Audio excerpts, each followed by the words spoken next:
Sean Dixon ne reconnaît plus son quartier du Queens. Les rues sont désertes. Comme des dizaines de milliers de commerçants de New York, il a dû fermer les portes de ses 3 salons de coiffure. Habituellement, la salle est remplie. On a environ 2200 clients chaque mois dans nos 3 salons.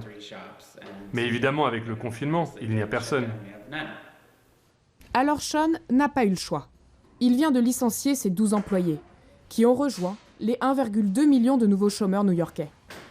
Le plus difficile, c'est l'incertitude. On ne sait pas quand on va rouvrir. On ne sait pas quand on va recevoir l'aide. Ça n'a jamais été clairement défini. Il y a un élan de soutien de la communauté, mais aucun du côté du gouvernement. Je pense qu'ils sont dépassés par la situation. En tout, plus de 22 millions d'Américains se sont inscrits à l'assurance chômage en l'espace d'un mois. C'est le cas de Kathleen Ma, qui travaillait à Manhattan comme serveuse. Elle a perdu son emploi et ne peut plus payer son loyer, comme 40% des New-Yorkais aujourd'hui.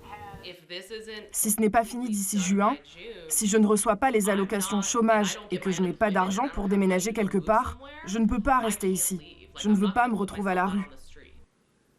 Alors Kathleen tente désespérément de joindre le service des allocations chômage plusieurs dizaines de fois par jour. Mais la ligne est saturée. Vous avez joint le département du travail. Nous sommes momentanément indisponibles en raison d'un très grand nombre d'appels. Mes amis me prêtent de l'argent, alors que c'est le gouvernement qui devrait le faire. C'est eux qui doivent prendre soin de la population. Mais c'est comme ça que ça se passe ici.